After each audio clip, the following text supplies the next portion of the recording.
而我的主张呢，是两岸要和平、民主、统一。前不久，小马哥在大陆参访交流时，脱口喊出“统一”二字，结果在网络上引发青鸟疯狂出征。但是，为什么如今在台湾就不能谈统一了呢？今天我们就来聊聊统一在台湾的故事，看看它是如何从大声到失声的。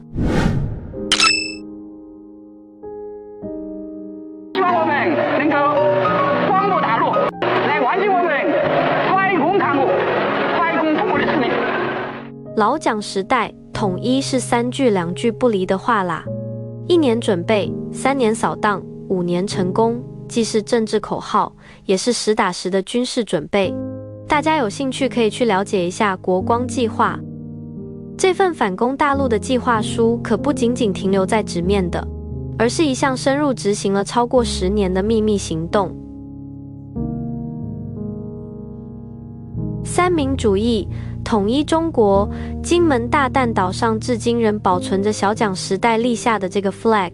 小蒋时代虽然也提统一，但态度已经有所软化，不提武统，转为和平统一。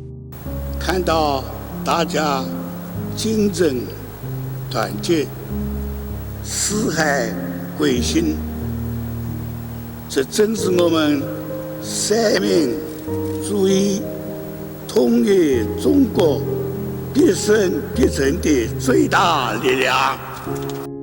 两蒋父子坚持统一，道理很简单，因为担心被视作外来政权，寻求统一就能为蒋家统治披上法统的外衣。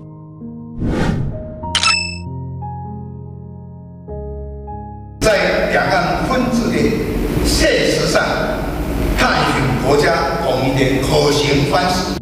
统一2字从能做到不能做，经历了一幕戏剧性的反转。这幕大戏的主角就是政坛影帝李登辉。上任之初，他成立国统会，通过国统纲领。就在大家都以为李登辉要继承两蒋一致时，他的态度却来了一个180度大转弯。在接受德国之声访问时，李登辉突然抛出两国论的重磅炸弹。在国家与国家，至少是特使的国与国的关系。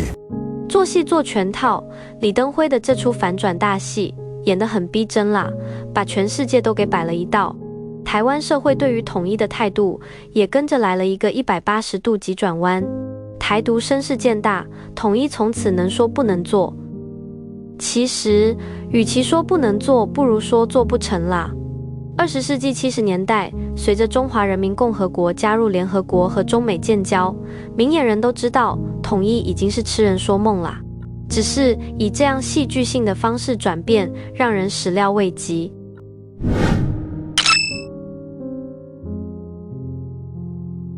从今以后，台湾所有同胞不需要因为自己是中国人而感到羞愧，反而大声的、骄傲的讲出我是中国人。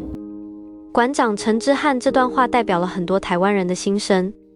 不过，仅仅中国人3个字，哪怕没有直接谈论统独议题，同样在网上引来一片霸凌。因为如今在台湾，与统一相关的词条已经成了不能谈论的禁忌。